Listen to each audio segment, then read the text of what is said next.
Répands ton onction en ces lieux. Que le ciel s'ouvre, ô Éternel, en notre faveur. Que le ciel s'ouvre en notre faveur.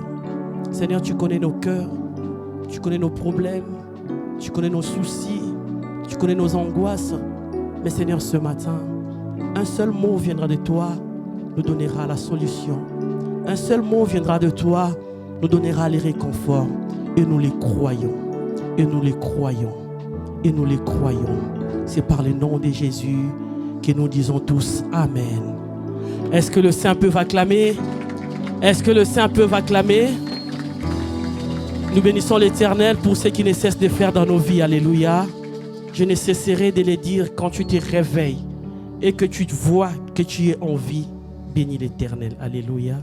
Parce que tous les jours, chaque seconde, chaque minute qui passe, il y a des vies qui partent. Il y a des personnes qui meurent. Alléluia. Et si toi et moi, nous sommes encore en vie, c'est parce que Dieu a encore une histoire à écrire pour nos vies. Alléluia. Je crois que ce matin, on sera béni par la parole de Dieu. Mais la parole de Dieu qui sera adressée ce matin sortira un de nos fils. Alléluia. Sous vos acclamations, nous appelons le frère Eliezer. Est-ce qu'on peut acclamer l'Éternel pour l'encourager? Est-ce qu'on peut acclamer l'Éternel pour l'encourager? Que Dieu te bénisse. Je disais, est-ce que tu peux acclamer fort le Seigneur? Nous battons nos mains parce qu'il est mort et ressuscité. Nous battons nos mains parce que non seulement il est mort et ressuscité, mais bien plus encore, il est assis à la droite du Père. Au-delà d'être assis à la droite du Père, il est notre intercesseur. Il intercède pour toi et pour moi ce matin. Je pousse des cris de joie parce qu'il est Dieu. Je pousse des cris de joie parce qu'il est assis à la droite du Père. Amen. Est-ce qu'on peut s'asseoir quelques minutes?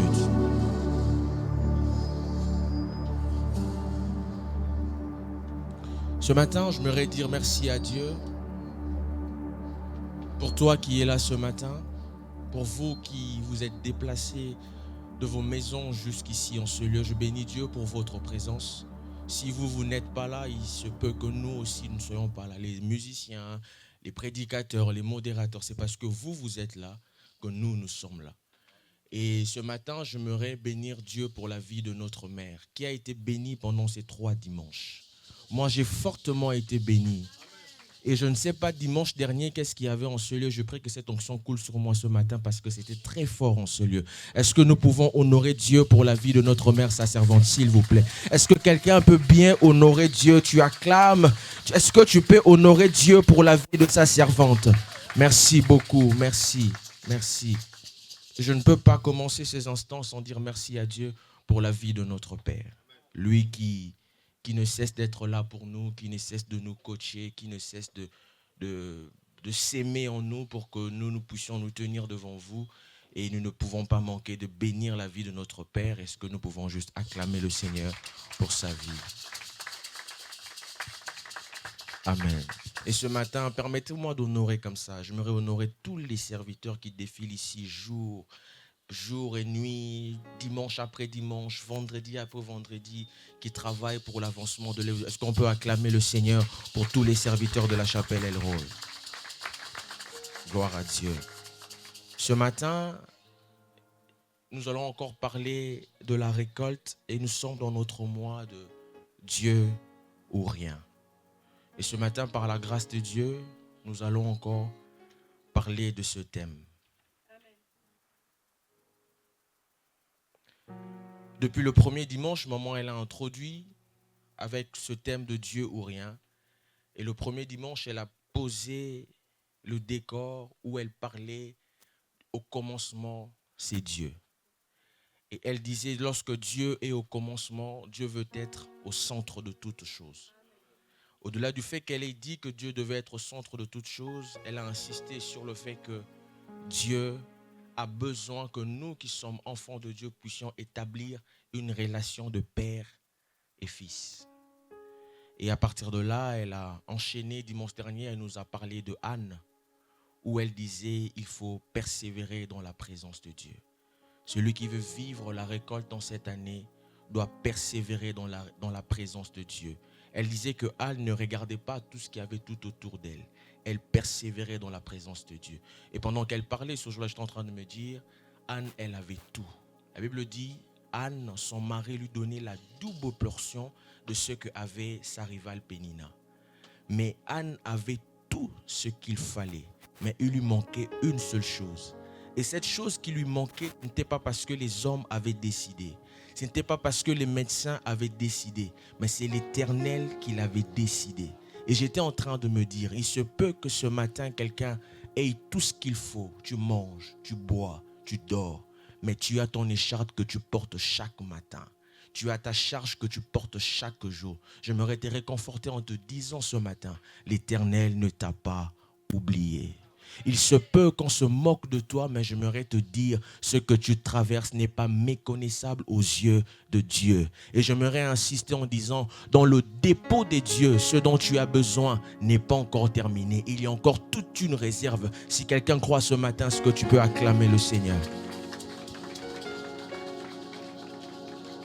Nous allons ce matin parler de Dieu ou rien. Est-ce qu'on peut me mettre la fiche du mois de mars, s'il vous plaît?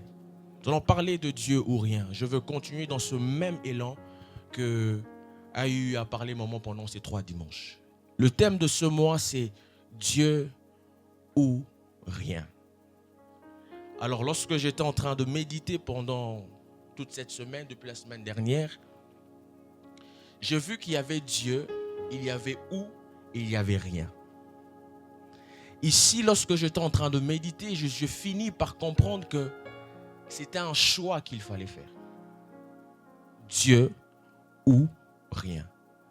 Ce mois est un mois où chacun de nous est face à son destin. Chacun de nous est face à sa vie. Chacun de nous doit prendre des bonnes décisions. Certes, il a été dit, c'est le mois de la récolte. Mais j'aimerais dire que Dieu a déjà fini de tout créer. La preuve en est, il a placé l'homme dans le jardin. Parce qu'il voulait que tout ce qu'il a créé, que l'homme puisse le cultiver et le fructifier. Alors l'homme devait lui-même prendre des décisions. La preuve en est, c'est l'homme qui a nommé les animaux dans le jardin d'Éden. Ça veut dire que Dieu, après avoir tout créé, Dieu nous met dans le champ où nous devons récolter. Mais la question de la sémence et de la récolte est une question de choix. Voilà pourquoi si nous partons dans notre livre de base de cette année, parmi les livres de base, parce que nous en avons 2, il y a Deutéronome 15 et puis nous avons Galates 6, le verset 7. Là-bas, la Bible dit, on ne se moque pas de Dieu. C'est qu'un homme aura sémé, il le moissonnera. Ça veut dire ceci, Dieu est placé là, il nous regarde. Il veut simplement dire, la qualité de ta récolte dépend de la conscience que tu as de la personne que je suis, ça veut dire Dieu.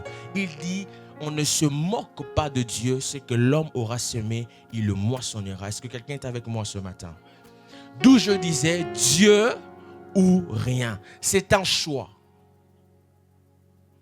Mais lorsqu'il y a le rien, il y a le vide.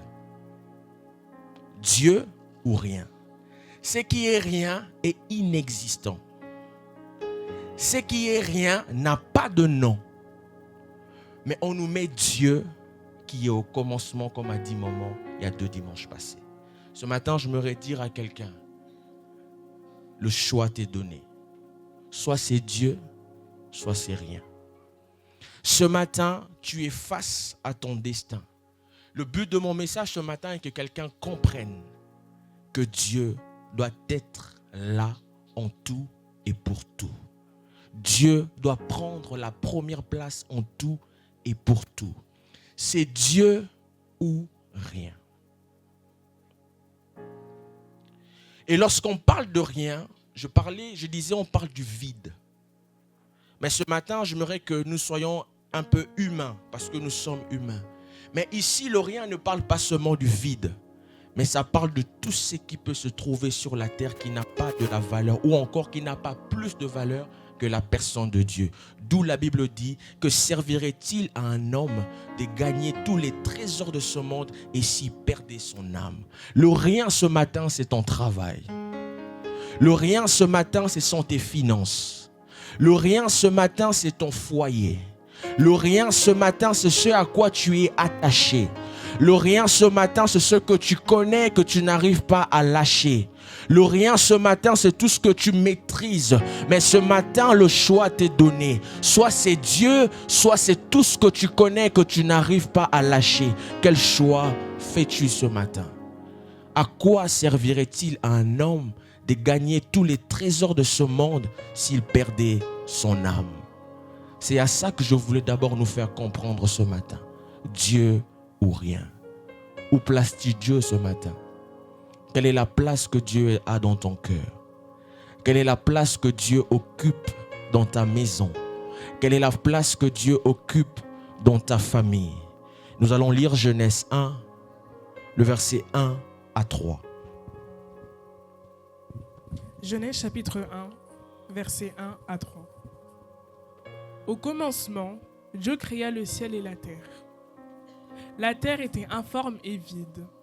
Il y avait des ténèbres à la surface de l'abîme, et l'Esprit de Dieu se mouvait au-dessus des eaux. Dieu dit, que la lumière soit, et la lumière fut. Amen. On peut s'asseoir, merci. Au commencement, Dieu. Ce matin, je disais, le Dieu ou rien est un choix. Et maman est en train de dire, le premier dimanche de ce mois, elle disait que Dieu doit être notre commencement. Notre point de départ, c'est Dieu. Lorsque je me lève le matin, c'est Dieu. Lorsque je vais au travail, c'est Dieu. Et au commencement, c'est d'abord Dieu. C'est Dieu qui a tout commencé. Et ce matin, mon sous-thème est la suprématie de Dieu. Lorsque Dieu est placé au commencement, il est un Dieu suprême. On peut parler de la domination de Dieu. On peut parler de la prééminence de Dieu. Lorsque Dieu est au commencement, il est suprême. Rien ne passe avant Dieu. Avant Dieu, c'est Dieu. Après Dieu, c'est Dieu. Pendant Dieu, c'est Dieu. C'est Dieu en toutes choses et pour tout. Et ce matin, la Bible dit, au commencement, c'est Dieu. Comme aime dire notre Père, est-ce que quand je parle, je t'interdis d'aller au travail? Non. Lorsque je suis en train de parler, est-ce que je t'interdis d'aller à l'école? Non. Mais je vais te faire comprendre ce matin que avant toute chose, c'est Dieu. Que quelqu'un dise avec moi, avant toute chose, c'est Dieu. Dieu, il est au commencement. Beaucoup parmi nous ont eu à commencer des choses et mettre Dieu après. Tu as commencé cette affaire. Tu as commencé ces études. Tu as commencé ce mariage. Tu t'es lancé dans ces fiançailles. Dieu n'était pas mis au premier plan.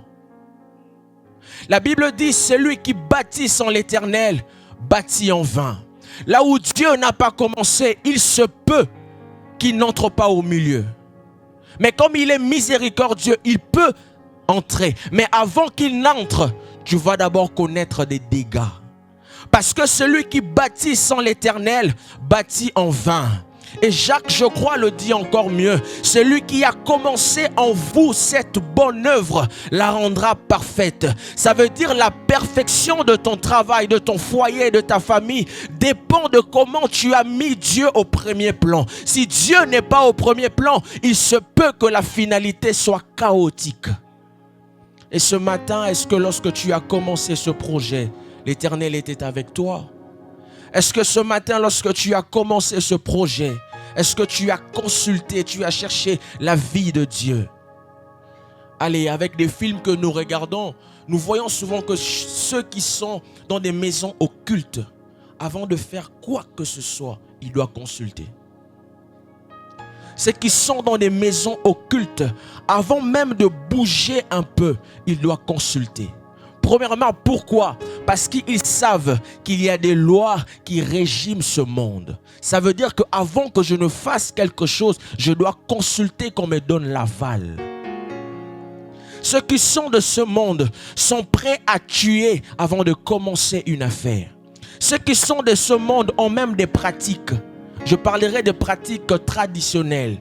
J'achète une bouteille de vin. Avant que je n'entre dans ma nouvelle boutique, je dois verser un peu de vin parce que les ancêtres doivent boire pour être d'accord avec moi. Mais toi, quand tu commences, qu'est-ce que tu fais? J'aimerais encore dire comme mon père, tout ce que le diable fait, il l'a copié chez Dieu. Ce n'est qu'un copier-coller qui a été fait. Nous, les enfants de Dieu, nous sommes endormis. Nous, les enfants de Dieu, nous oublions la place de Dieu. Nous, les enfants de Dieu, nous commençons les choses sans mettre Dieu en premier. Nous, les enfants de Dieu, nous entamons les projets sans incruster Dieu dans nos projets. Et au milieu, nous commençons à pleurer. Oh, j'aimerais te dire que tu peux pleurer. Car la Bible dit, on ne se moque pas de Dieu. C'est qu'un homme aura semé, il le moissonnera. J'aimerais te dire ceci, la qualité de ta récolte dépend de ton intimité avec Dieu et la place que tu donnes à Dieu dans ta vie. Quelle est la place que tu donnes à Dieu ce matin?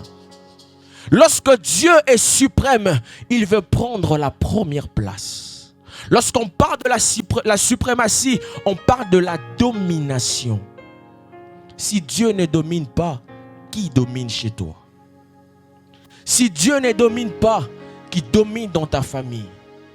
Si Dieu ne domine pas dans ta relation, qui domine dans ta relation? Lorsque Dieu ne domine pas, il se peut qu'il y ait quelqu'un d'autre qui domine. Là où il y a l'absence de Dieu, il y a un vide.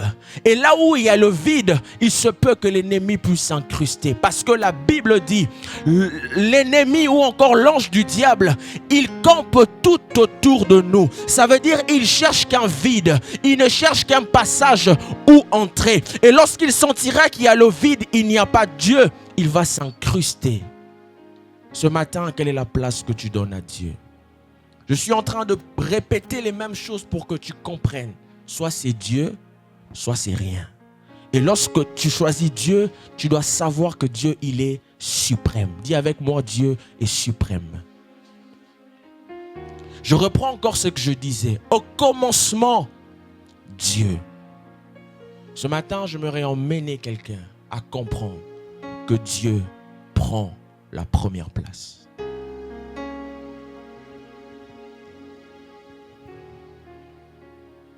Et lorsque Dieu prend la première place, les choses sont tellement faciles. Il y a des fois, nous forçons dans la vie parce que Dieu n'a pas la première place. Mon père parle du mécanisme et de l'automatisme. Lorsque tu as une voiture mécanique ou manuelle, c'est trop d'efforts. Il faut faire appuyer tout ça. Mais quand c'est automatique, c'est pas voum, pas voum. C'est comme ça avec Dieu. Lorsque Dieu occupe toute la place dans ta vie, tu te retrouveras assis, tu diras, mais comment j'ai réussi à faire ça? Tu n'as pas réussi à le faire parce que tu es plus intelligent, mais tu as réussi à le faire parce que celui qui veut commencer a été avec toi. Parce que celui qui veut prendre la première place, il a senti que j'ai eu vraiment la première place. Il dit aux enfants d'Israël, je suis un Dieu jaloux. Je ne partage pas ma gloire. Toutes les fois où Dieu sentira que tu veux aller seul, tu veux t'accaparer sa gloire, il te laissera d'abord pleurer quelques minutes. Tu sentiras que tu pleures un peu dans ta chambre. Il attend juste que tu prennes conscience. Voilà pourquoi, là où ton intelligence s'arrête, c'est là que l'intelligence de Dieu intervient. J'aimerais te dire ce matin, arrête de forcer. Fais un rétrospectif. Dis-toi, Seigneur, est-ce que lorsque je commençais ce mariage, je t'avais mis au premier plan?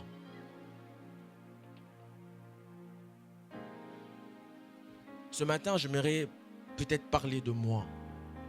Un exemple, voulais-je dire. Lorsque je donnais ma vie au Seigneur, c'était en 2015, je pense. Et je sentais que dans tout ce que je faisais, je forçais. Et il fallait que je m'arrête un moment. Je dis à Dieu, Seigneur, je suis là, fais de moi ce que tu veux. Seigneur, je m'abandonne totalement à toi.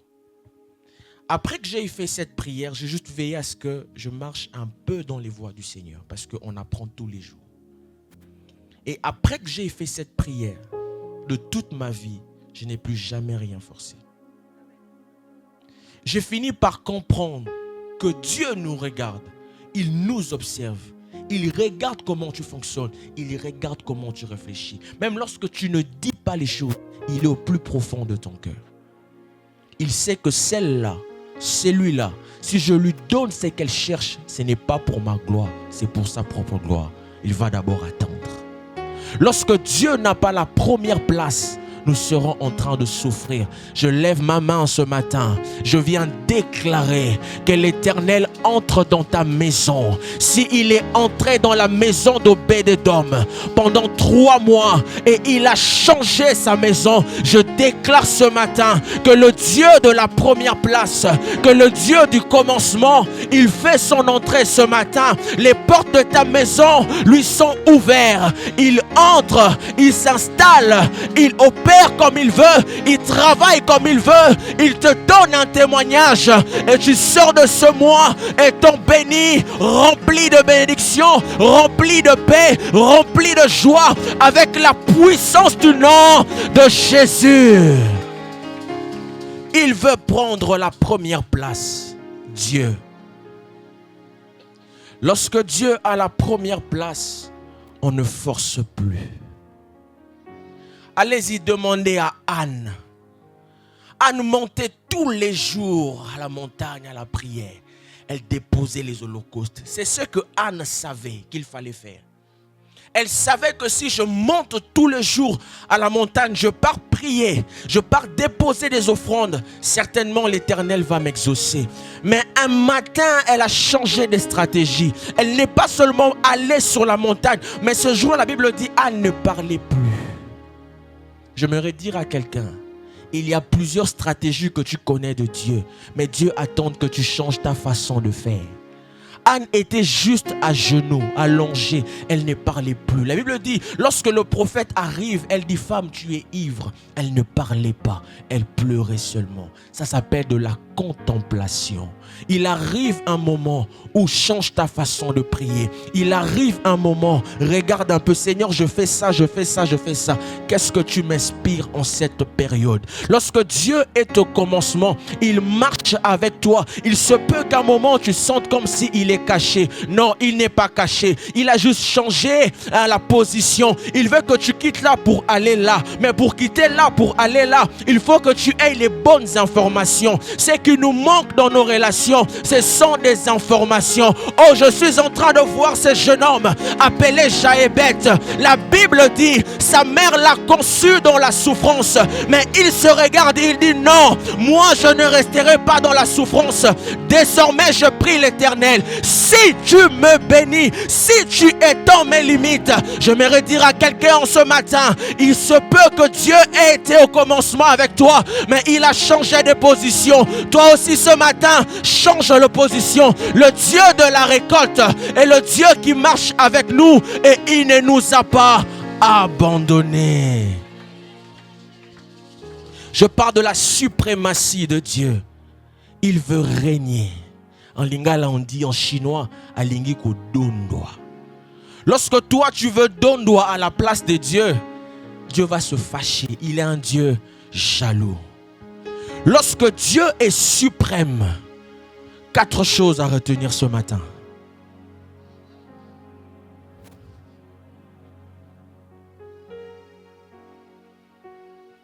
Lorsque Dieu est suprême, 4 choses à retenir ce matin. On me remet le Genèse 1, chapitre 1. S'il vous plaît, merci.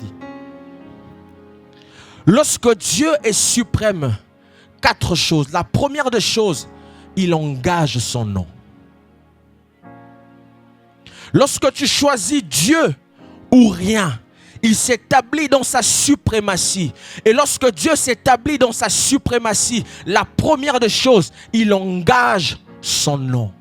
Dieu ne peut pas aller loin avec toi dans la récolte s'il n'a pas d'abord engagé son nom. Voici pourquoi la Bible dit au commencement Dieu.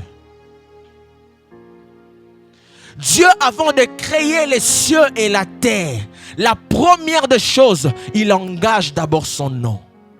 Écoutez, la Bible dit ceci. Il a reçu le nom au-dessus de tous les noms. Et devant son nom, tout genou fléchit.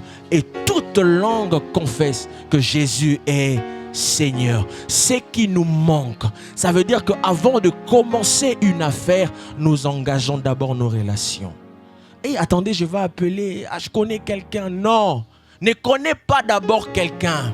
Il y a quelqu'un qui connaît mieux le quelqu'un que toi tu connais. Il s'appelle Dieu. Engage-les d'abord. J'aime la Bible parce que la Bible dit la terreur de Dieu nous précède. Le nom de Dieu nous précède. Engage d'abord le nom de Dieu. Au commencement, Dieu. Dieu ne peut pas créer s'il n'a pas engagé son nom.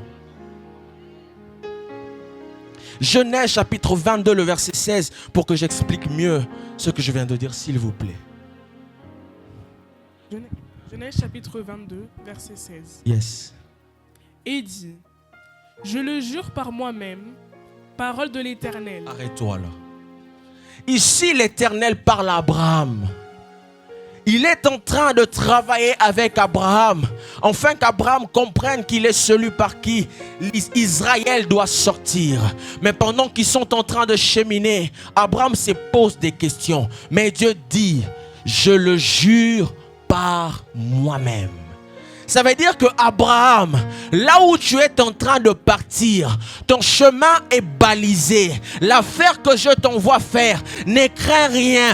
Toi, dis ce qui te montera à cœur. Parce que moi, j'ai juré par mon nom. Ça veut dire, j'étais déjà précédé. L'Éternel avait engagé son nom avant d'envoyer Abraham. Abraham, sors de ta maison. Abraham, sors de ta patrie. Va dans le lieu que je te montrerai. Ça veut dire avant que Abraham n'eusse parti, l'Éternel l'avait déjà précédé. Je suis en train de dire à quelqu'un ce matin, l'affaire que tu as commencée, arrête de pleurer. Avant que tu ne voies cette affaire, l'Éternel t'avait déjà précédé. Il y a une maman qui pleure pour l'éducation de ses enfants. Je suis en train de se dire, même dans ce monde chaotique où les choses sont mélangées, tohu-bohu, je suis venu te dire ce matin, l'éducation de tes enfants dépend du Dieu qui t'a précédé. Tu es arrivé dans ce pays, tu n'as pas de papier. Oh, Abraham, l'Éternel lui avait juste dit, sors de ta patrie, sors de la maison de ton père. Ça ne dépend pas de la préfecture, ça dépend de Dieu qui fait grâce. La Bible déclare, il fait grâce à qui il veut et quand il veut. Je me rassure que le nom de l'Éternel daigne de me précéder, et lorsqu'il me précède, je dors en paix. Ah, David dit, je m'endors, je me couche, je me lève, car l'Éternel est ma droite. Lorsqu'il parle de la droite, il parle de la force. Je me rassure que Dieu est avec moi, que son nom m'a déjà précédé. Lorsque Dieu engage son nom, quel nom peut résister? Il a reçu un nom qui est au-dessus de tous les noms. J'aimerais te dire ce matin, la maladie fléchit. J'aimerais te dire ce matin que les pleurs finissent. Oui, toi qui as longtemps pleuré, j'ai une bonne nouvelle ce matin. C'est que le nom de l'Éternel a déjà été engagé. Peu importe les noms qui peuvent persister dans la vie. Je ne sais pas quelle maladie a été diagnostiquée dans ton corps. Ce matin sur cet autel, sous l'alliance de mon père Martinique Moulamba, je déclare que les maladies disparaissent de corps. Parce qu'il y a un nom qui nous a précédés avant les médecins. C'est le nom de Jésus. C'est le nom de Dieu assis sur le trône, revêtu de majesté. Les anges, les vieillards, les êtres vivants se prosternent nuit et jour, matin, midi et soir, jettent leur couronne. Ils disent que Saint, Saint est l'agneau de Dieu. Devant la maladie ce matin, nous disons Saint, Saint est ton nom. Devant la pauvreté, nous disons Saint, Saint, Saint est ton nom. Devant les manquements, nous disons Saint, Saint est ton nom. Oh, nous avons reçu le nom qui est plus puissant. Église de Dieu.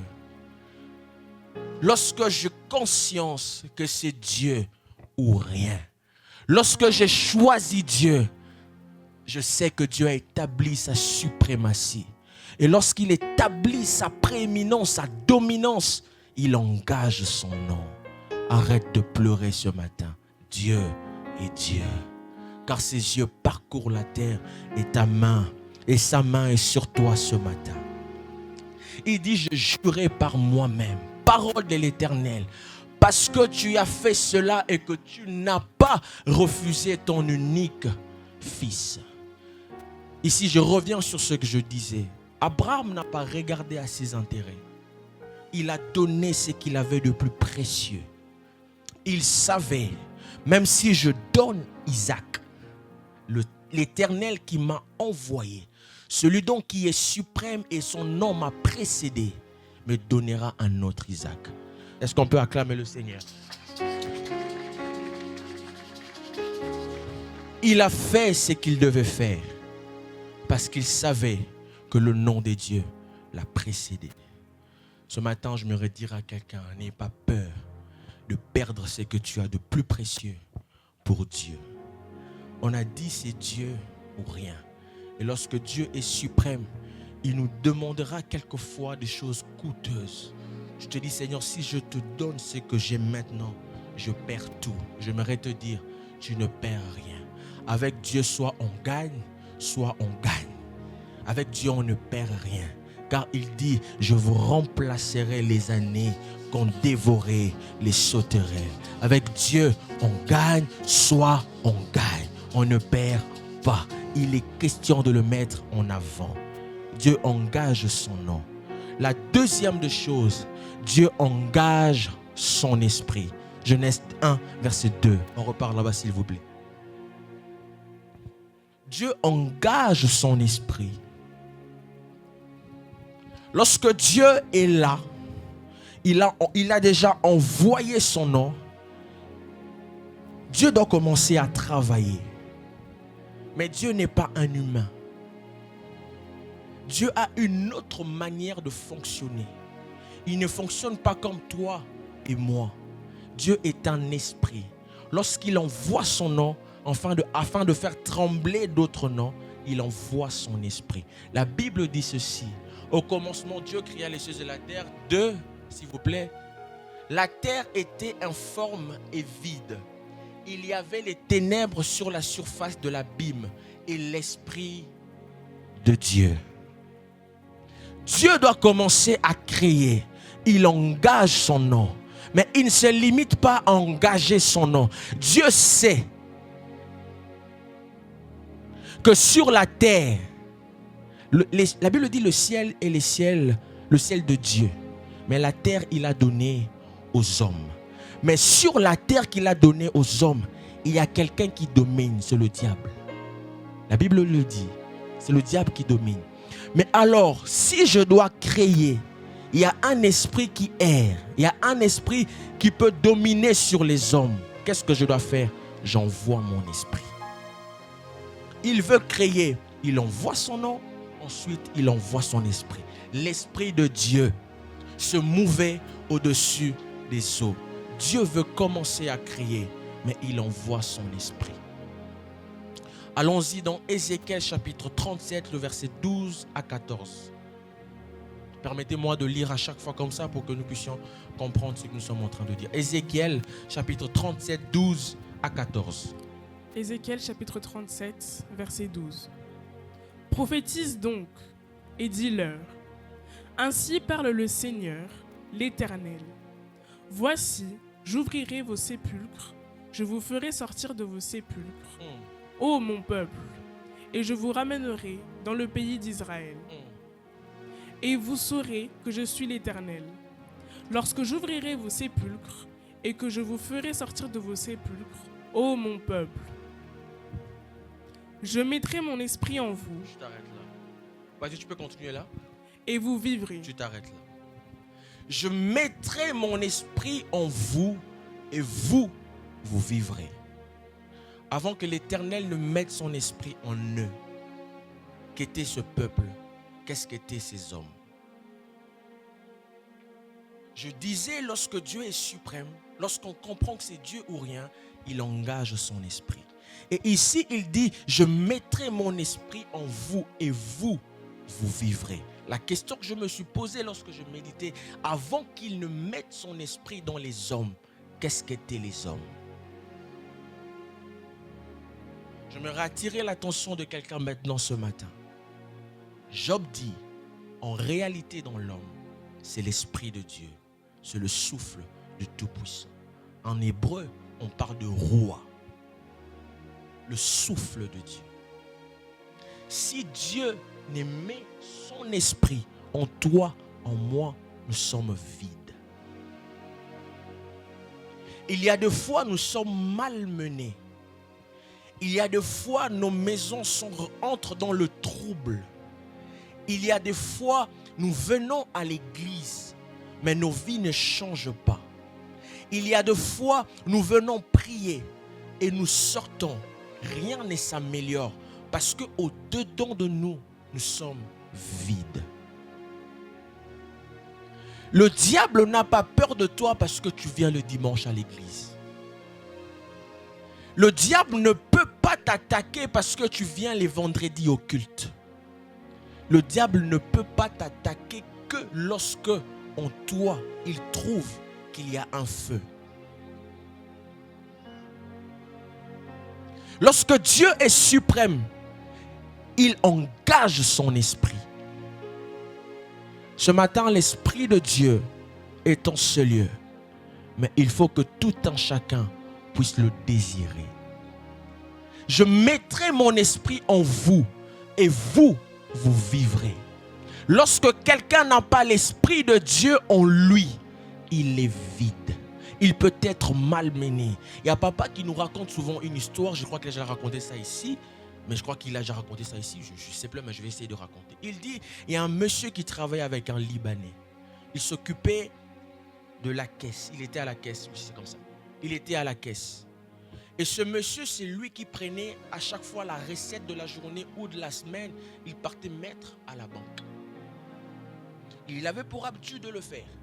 Et un jour, son patron lui propose une bague. Il dit, prends cette bague, porte-la. Lui, il prend la bague, il la porte. Il emmène la bague à la maison, pas portée, par contre, il a pris la bague. Il emmène la bague à la maison, il met la bague dans le tiroir. Sa femme n'avait pas vu. Des jours et des jours après, l'enfant est tombé malade, l'enfant ceci, l'enfant cela. J'oublie un peu les détails, mais finalement, ils ont compris que cette bague n'était pas naturelle dans leur maison. Il a décidé de prendre la bague, d'aller remettre à son chef. Lorsqu'il part remettre la bague à son chef, le chef lui dit, mais pourquoi tu remets cette bague? Il dit, non, moi, je suis chrétien. Je ne peux pas garder cette bague. Son chef lui dit, tu es chrétien, oui, mais tu es vide.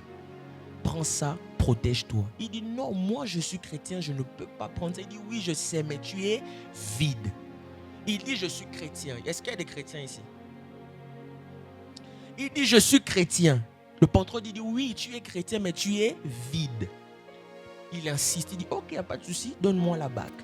Le chef prend la bague. Il dit, papa, prends les 2 millions là, va mettre à la banque. Le frère, il est sorti. En allant à la banque, il arrive à la banque. Il n'y a pas les 2 millions. Il commence à paniquer. Il appelle le chef, chef, je perds les 2 millions. Il dit, reviens au magasin. Quand il revient, le chef lui dit, je t'avais dit que tu es vide. En fait, l'argent là, tu n'as pas perdu, c'est revenu dans la caisse. Il dit, mais comment ça? Il dit, oui, je t'avais dit que tu es vide. Ah, non, moi je ne suis pas vide. Ah, discussion, ok. Quelques jours après, il prend encore le double de ce qu'il lui avait remis. Va déposer à la banque. Il part encore vide. Il appelle le chef. Le chef lui dit, reviens. Il dit, je te dis que tu es vide. Je me pose la question. Il disait qu'il est chrétien. Mais vous comprenez qu'il n'avait pas encore l'esprit en lui. Et il ne vivait pas. Il était vide. Est-ce qu'il y a des chrétiens ce matin? Bon, lorsque toi tu es chrétien, tu es vide ou tu es rempli? Vous comprenez que la chrétienté ne se limite pas à un nom. Et d'ailleurs, si on repart à l'origine de ce nom, c'est simplement des hommes qui suivaient Jésus. Et les gens ont vu, on dit, comme eux, ils suivent Jésus-Christ, on les rappellera des chrétiens. En d'autres termes, si on doit être païen, on dira que c'est une secte. C'est un groupe d'hommes qui suivent une personne. Mais j'aime la parole parce que la parole de Dieu dit à tous ceux qui l'ont reçu, à tous ceux qui l'ont accepté, il leur a donné le pouvoir de devenir pas chrétiens, mais enfants de Dieu, qui sont nés ni de la chair, ni du sang, mais de l'Esprit de Dieu. Celui qui a l'Esprit en lui, il vit, il peut commander, il peut ordonner, personne ne peut le toucher. J'aimerais dire à quelqu'un ce matin, tu es vide parce que tu n'as pas encore désiré la plénitude de Dieu. Ce matin, tu es vide parce que l'Esprit de Dieu ne t'a pas encore précédé. J'aimerais dire à l'église, réveille-toi ce matin. Jésus revient bientôt. Le temps n'est pas à dire que je suis chrétien. Le temps est arrivé que l'église puisse démontrer la puissance du nom de Jésus. On ne se retrouve pas chaque dimanche ici pour raconter des choses. On se retrouve pour démontrer la puissance du nom de Jésus. Mais la question est au niveau du vide. Celui qui est vide ne vit pas, mais celui qui est rempli de l'Esprit vivra. Ce matin, je déclare que ce lieu soit rempli de l'Esprit de Dieu. Ce matin, je prie l'Éternel que les vases en ce lieu puissent déborder. Chapelle El-Roi, l'heure est arrivée que Metz connaisse le réveil par toi. Cette ville t'attend toi pour... Oh là là! Attendez. Je suis en train de chercher ce verset qui dit, là où Jésus apprend aux disciples à prier, Matthieu 4. Je vais le lire dans la version français courant. Là où il dit, lorsque vous prierez, dites que ton règne vienne. Matthieu 4, je crois.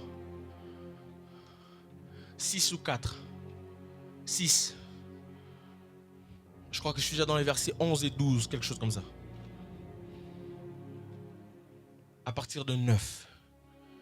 Version français courant, nous allons voir quelque chose. Je disais, on peut être chrétien et être vide.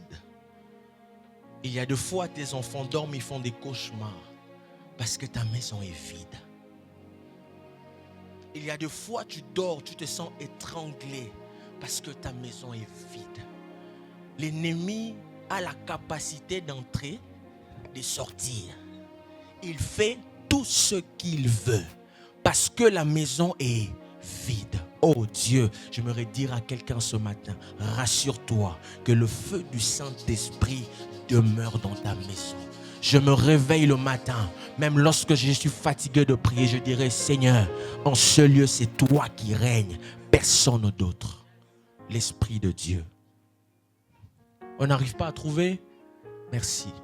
Quand vous prierez, ne soyez pas comme ce n'est pas ça. Verset 9, verset 9, verset 9. Voici comment vous devez prier. Notre Père qui est dans les cieux. Que chacun reconnaisse que tu es Dieu le Saint. Avance. Que ton règne vienne. Que chacun sur la terre fasse ta volonté comme elle est faite dans le ciel. La version Louis II dit simplement que ton règne vienne, que ta volonté soit faite sur la terre comme au ciel. Mais français courant l'explique mieux. Il dit que chacun fasse sur la terre ta volonté comme elle est faite dans le ciel. J'aimerais dire ceci. Lorsque l'Esprit de Dieu est pour toi, tu comprendras que dans le chacun, toi aussi tu es. En fait, il est question que la volonté de Dieu qui est au ciel s'efface sur la terre. Mais Dieu cherche qui peut accomplir cette volonté sur la terre. La responsabilité est donnée à chacun. Chacun c'est toi, chacun c'est moi. La ville de Metz a besoin de connaître le réveil.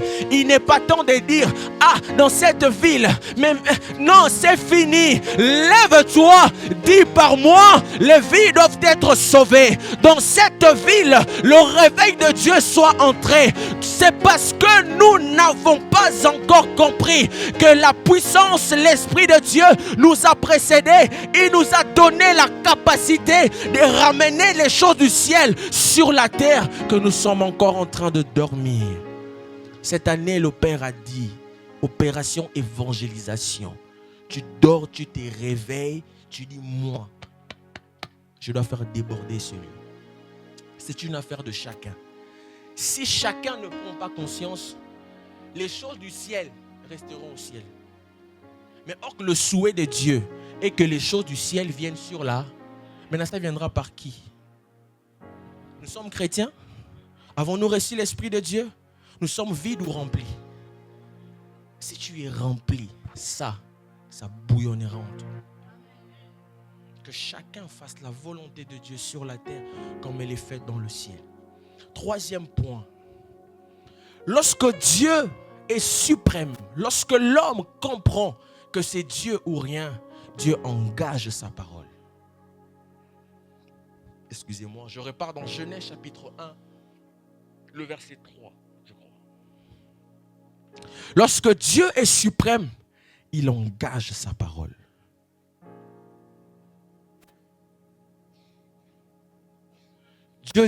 Dieu dit, je m'arrête juste là. Certes, il engage son nom. Certes, il engage son esprit. Mais les choses ne peuvent pas devenir effectives s'il ne libère pas une parole. Dans l'intimité avec Dieu, lorsque nous prions à la maison, ne soyons pas de ceux qui prions. Tu pries pendant 3 heures de temps. Quand tu finis de prier, tu dis Amen, Amen, tu sors. La prière est un dialogue. Quelqu'un dit avec moi, la prière est un dialogue. La prière est un moment d'échange entre l'humain et le divin. Toi, tu es venu, tu as parlé. Est-ce que tu as laissé du temps au divin de te dire quelque chose? La Bible dit, vous n'êtes pas exaucés parce que vous priez mal. Est-ce que le mal en question, c'est parce que tu ne parles pas bien? Est-ce que c'est parce que tu ne cites peut-être pas bien ce que tu désires? Mais est-ce que le problème ne se trouve pas au niveau où lorsque toi tu finis de parler, tu n'attends pas que Dieu dise quelque chose? Dieu envoie son nom, il envoie son esprit, mais il doit dire. Il y a des moments lorsque tu pries, tu te tais.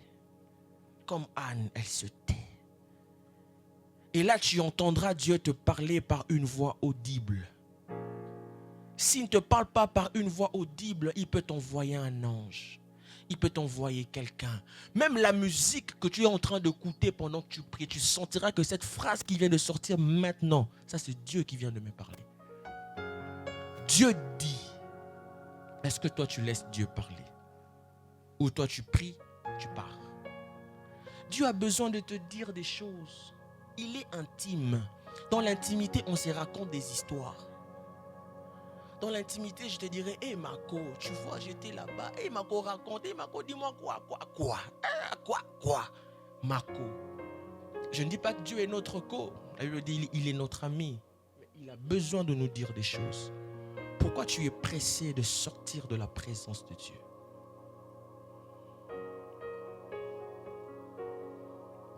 Si on n'écoute pas ce que Dieu veut nous dire, nous marcherons vaille que vaille. Dieu, je prie tous les matins, tu ne m'exauces pas. Seigneur, je te cherche, je n'ai pas de réponse, je n'ai pas de récompense. Si, il veut te dire des choses. Je crois que Daniel, je ne sais plus quel verset, mais la Bible dit, lorsque Daniel commença à prier, quelque chose est sorti. Mais Daniel continuait à prier.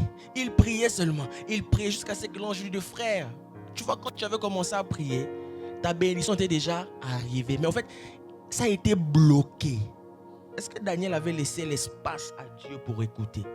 S'il avait écouté, est-ce que l'ange ne pouvait pas lui dire que frère, c'est bon, sors, va manger? Et des fois, nous nous battons avec des choses parce qu'on ne laisse pas l'espace à Dieu de nous parler. La récolte en cette année est une question de l'écoute à Dieu. Écoutez, toutes les graines sont les graines, mais toutes les graines ne produisent pas. Toute graine est graine, mais il y a d'autres graines qui ne produisent pas.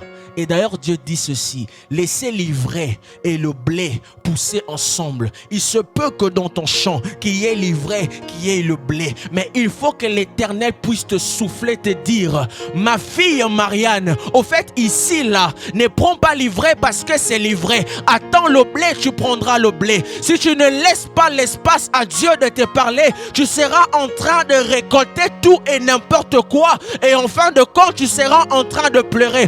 Oh, j'avais reçu ce mariage, mais c'est devenu compliqué pour moi. J'ai reçu cet argent, mais c'est devenu compliqué pour moi. Après que tu aies reçu cet argent, Dieu doit te donner la direction afin d'utiliser cet argent. Dieu est Dieu au début quand j'ai pris, Dieu est Dieu au milieu quand je reçois, Dieu est Dieu à la fin. Il n'y a pas un moment où Dieu n'est pas. Il est là en tout et pour tout. Il veut nous parler, il engage sa parole. La Bible dit ceci: dans leur détresse, il envoya sa parole et sa parole les guérit. Ce matin, j'aimerais dire à quelqu'un: ne t'attends pas à la parole de ton mari, ne t'attends pas à la parole de ta femme, ne t'attends pas à la parole de ce médecin, ne t'attends pas à la parole.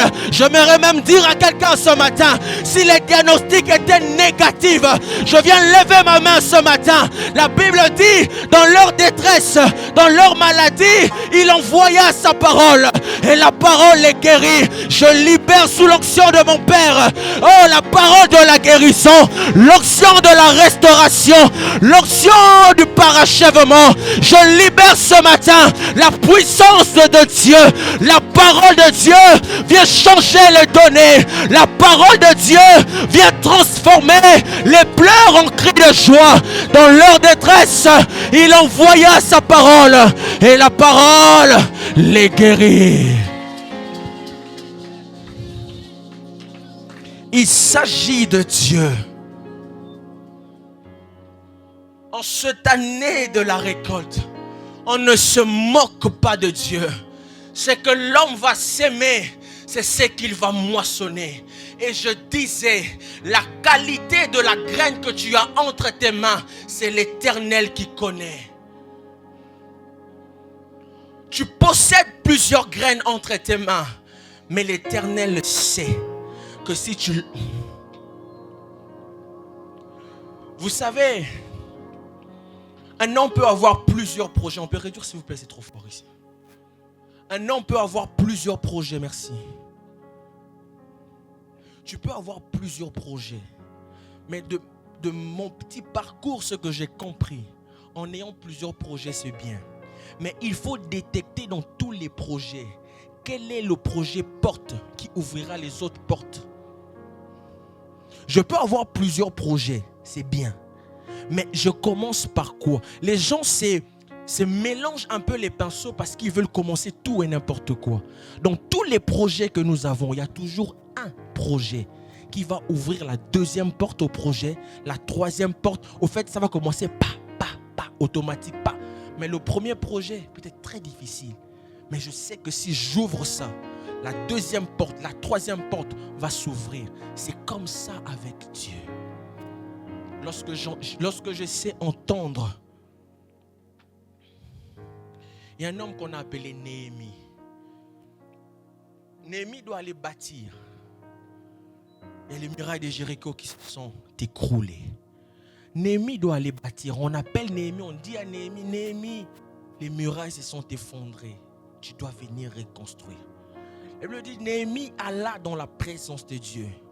Il a prié. Il ne dit à personne ce qu'il prévoyait faire. L'Éternel a parlé à Néhémie et a donné même le plan d'action à Néhémie. Lorsque Néhémie se lève, Il y a des gens qui disaient non, tu ne peux pas faire, c'est impossible que tu fasses. Mais Néhémie avait une seule chose, la parole de Dieu. J'aimerais dire à quelqu'un ce matin, tu es encore en train de tâtonner parce que tu entends des voix autour de toi.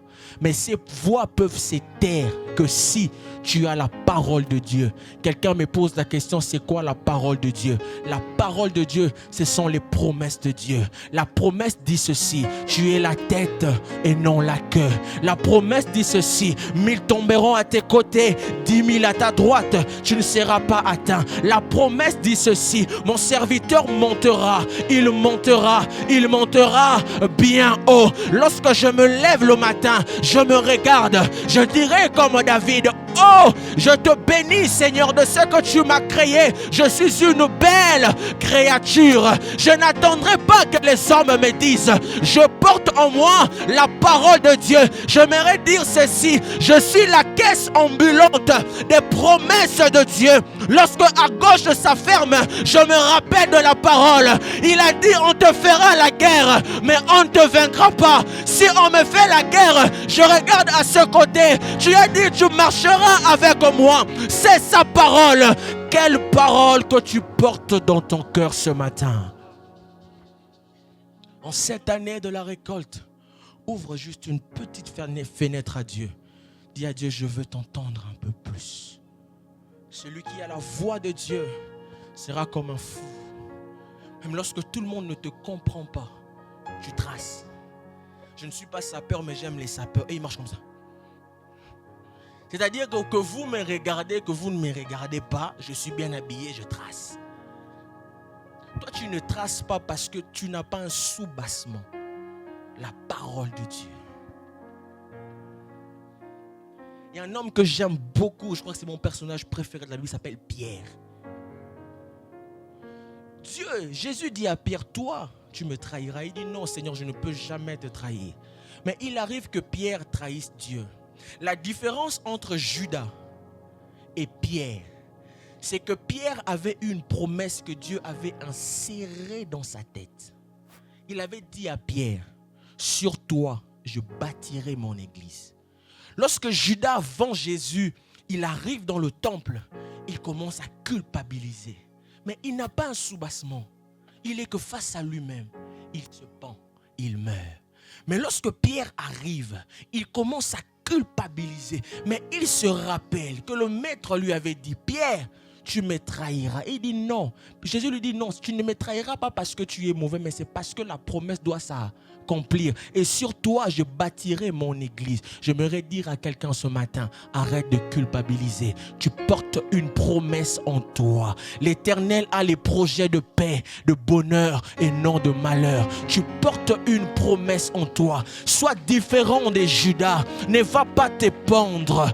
Arrête de pleurer. Tu portes une promesse en toi. Relève-toi ce matin. Dis qu'il pleuve, qu'il neige, je planterai, je récolterai. Car en ce mois, on m'a dit, c'est Dieu ou rien.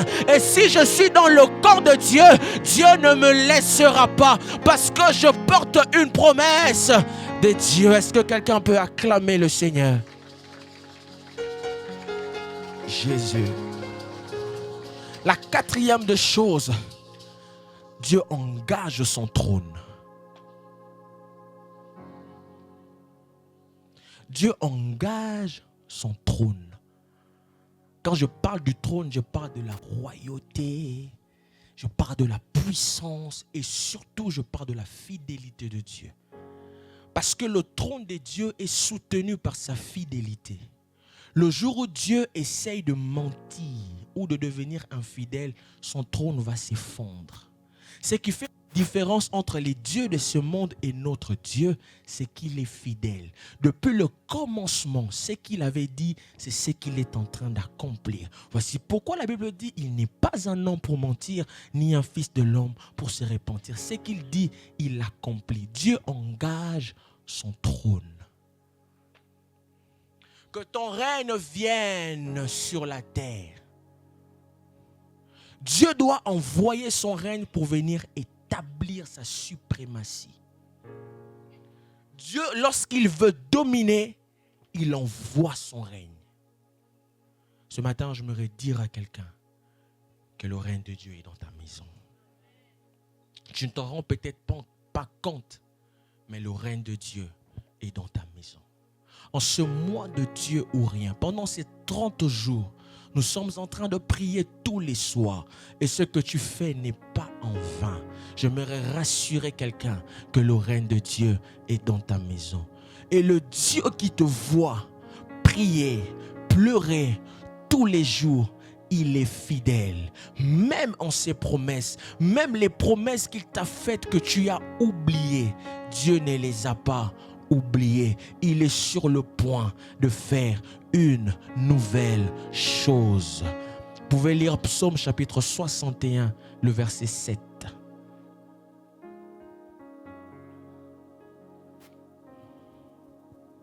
Psaume chapitre 61, verset 7.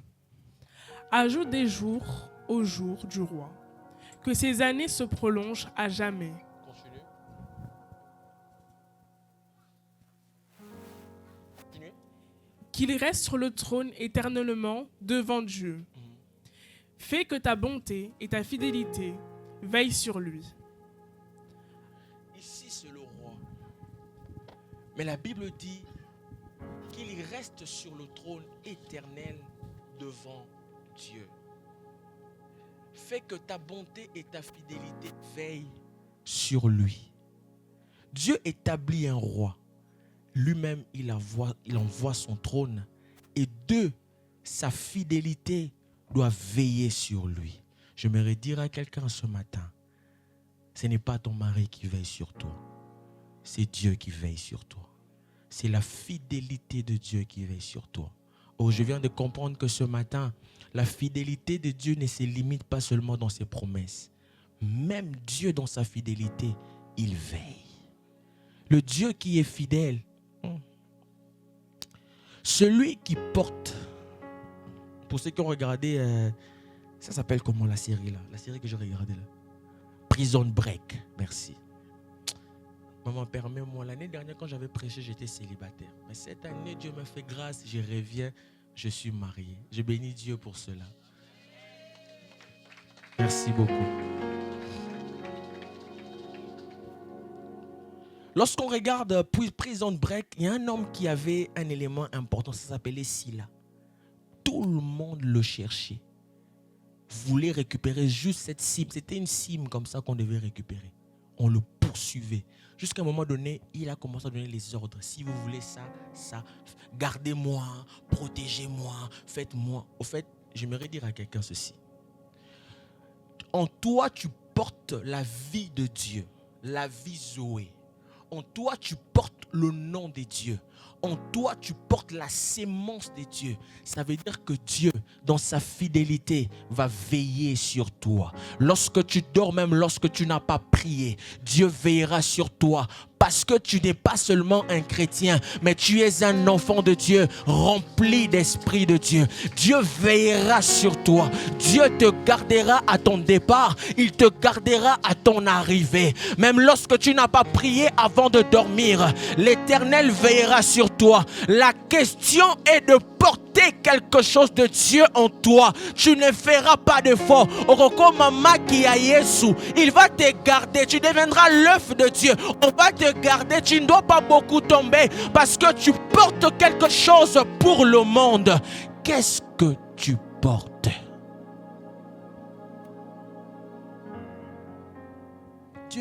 Dieu, veille sur moi. Seigneur, garde-moi. En toi, il y a quoi que Dieu va te garder? Le président est gardé parce qu'il a des secrets d'État. Un ministre est gardé parce qu'il a des secrets d'État. Oh, un général est gardé parce qu'il a des secrets. Garde du corps rapproché du président, tu ne peux pas trop bouger parce que tu vois des choses que personne ne voit. Toi, tu vois quoi? Toi, tu gardes quoi en toi? Je garde quoi pour que Dieu puisse veiller sur moi? Lorsque Dieu regardera sur la terre, il verra que Henrik est une œuvre de Dieu. En lui, il garde précieusement ce que Dieu lui a donné. Il veillera sur toi. Lorsque Dieu regardera, il dira: oh maman Georgette, on ne peut te toucher. Voici pourquoi il nous appelle la prunelle de son œil. Qui peut toucher la prunelle de l'œil de Jésus, de Dieu? Personne. Il est question de posséder quelque chose en nous. Est-ce que tu peux acclamer le Seigneur?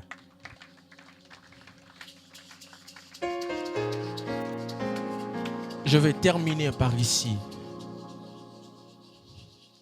Lorsque j'ai compris que Dieu est suprême, je me rends compte que Dieu est le Dieu du commencement. Lorsque je comprends que c'est Dieu ou rien, il y a une chose. L'homme doit prendre conscience de la présence permanente de Dieu dans sa vie. Toutes ces choses que j'ai citées, ce n'est pas pour décorer ta maison, mais c'est pour que tu t'en rendes compte à quel point Dieu n'est pas loin de toi, il est juste près de toi. J'aimerais encore bien le dire, il n'est pas juste près de toi, mais il est en toi. Et lorsque Dieu atteint cette dimension, nous l'appelons Emmanuel, le Dieu parmi les humains. La question de la personne d'Emmanuel n'est pas une question de la connaissance, mais une question de la conscience. Beaucoup connaissent que Dieu existe, mais peu savent que Dieu est en eux. J'aimerais bien le dire, beaucoup savent que Dieu existe, mais peu ont conscience que Dieu est en eux. Nous ne dégageons pas les atouts des enfants de Dieu parce que nous n'avons pas conscience que Dieu est en nous. Il s'appelle Emmanuel, le Dieu parmi les humains. Lorsqu'il marche avec des disciples, même celui qui était pécheur, il fait de lui pécheur d'hommes. Celui qui était aux impôts comme Matthieu, il le prend, il dit viens avec moi, nous allons gagner des âmes. Paul qui était appelé Saul de Tarse, il persécutait les chrétiens, mais lorsque Dieu l'utilise, Dieu le prend. Paul est la personne qui a le plus écrit le Nouveau Testament. C'est la personne qui est pour moi la plus profonde dans le Nouveau Testament. J'aimerais dire ceci à quelqu'un. Lorsque Dieu est avec toi, tu vas quitter de l'état initial pour entrer dans l'état que Dieu a formé pour toi. Lorsque Dieu est Emmanuel, tu vas dépasser des limites. Allez-y demander à Pierre. Pierre, lorsque Jésus est mort, la Bible dit, ils étaient tous ensemble. Lorsqu'il prend conscience que l'Esprit de Dieu est en lui, il sortit de la présence de Dieu et Paul commença à prêcher. Il y a eu 3000 hommes qui ont été touchés. J'aimerais dire à quelqu'un ce matin, l'œuvre de Dieu est encore bloquée. L'œuvre de Dieu est limitée parce que nous ne prenons pas confiance que nous sommes des activateurs de l'œuvre de Dieu sur la terre. Il est Emmanuel, il est en toi, il est en moi. Il attend juste que nous entrons en action. Allez-y demander à Jésus. Il dit ceci, l'Esprit du Seigneur est sur moi, car il m'a oint. Lorsque Christ est en toi, il te fait entrer en action. Ne reste pas assis. Il est temps que Emmanuel soit connu de tous. Il est temps que Emmanuel soit manifesté dans toute sa puissance, dans toute sa grandeur. Église de Dieu, je vous en supplie, le monde est en train de se détruire. Le diable est en train de rentrer dans les écoles. Nos enfants sont à l'abri du mal. Mais j'aimerais dire à quelqu'un, lorsque toi tu n'es pas là, Emmanuel est là. Emmanuel est là. Il est là en tout temps. Il est là en tout lieu. Je le déclare ce matin. Dans mon travail, Emmanuel est là. Dans mon lieu de travail, Emmanuel est là. Dans mon école, Emmanuel est là. Le peuple de Dieu, prenons conscience de la présence de Dieu. Prenons conscience de l'appartenance à Dieu. Nous avons en nous celui qui est plus fort que celui qui est dans ce monde. Il s'appelle Emmanuel.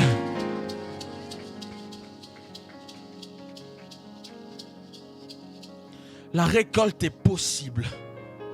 Oh Dieu, ou rien. Vous savez, faire un choix, c'est difficile. Abraham, sort de ta patrie. Je vois tout laisser dans ma maison. Je construis toute ma vie en ce lieu. Mais Dieu me demande de sortir. Mais celui qui choisit la bonne part, l'Éternel ne le laissera pas. Au-delà du fait qu'il soit le Dieu qui commence avec nous, il est Emmanuel.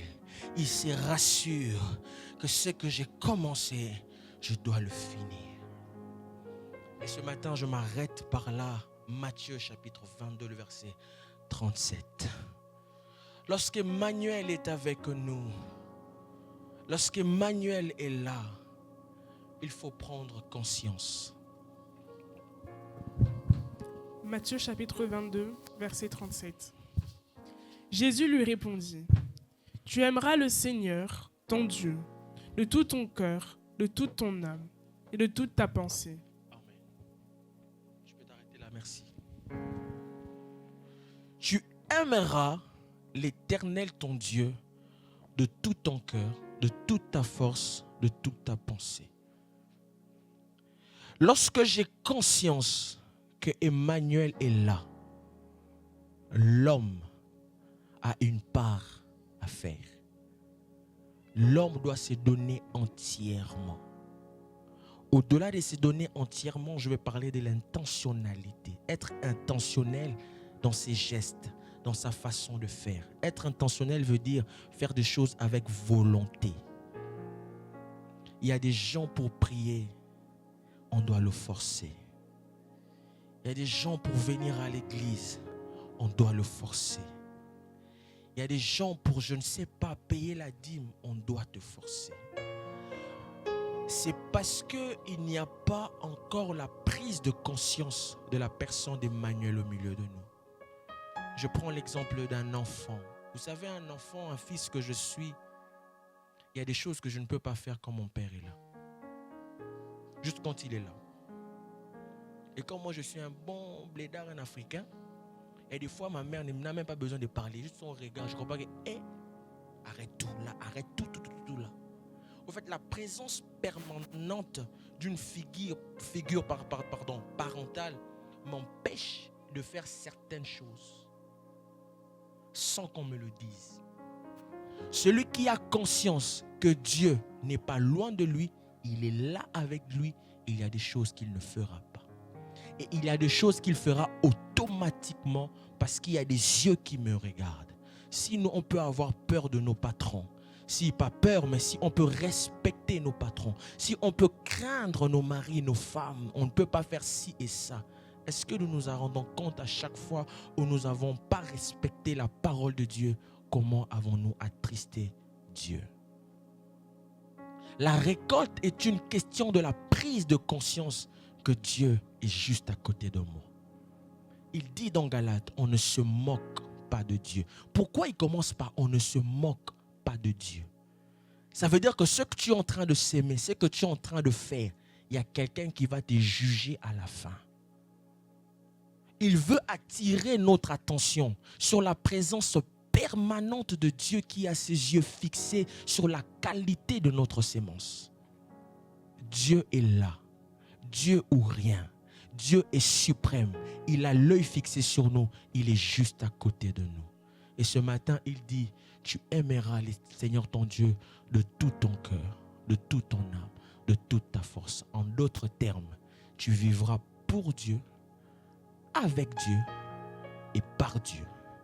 Lorsque je parle de pour Dieu, je veux parler de l'adorer, seul lui, l'exalter, lui seul, vivre pour lui. Quand on dit vivre avec Dieu, c'est établir une relation personnelle avec Dieu. Je ne dois pas chouchouter une autre relation à part la relation de Dieu. Elle est plus importante que toute autre relation. Quand on dit vivre par Dieu, je me rends compte que je dépends totalement de Dieu. Ma vie, ma paix, mon mariage, mes enfants, mes finances, tout ce que nous voulons dépend de Dieu. Si lui, il ne me donne, je ne peux rien avoir. Ce matin, j'aimerais dire à quelqu'un que Dieu a tout ce dont tu as besoin. Et je m'arrête là ce matin. Que Dieu vous bénisse.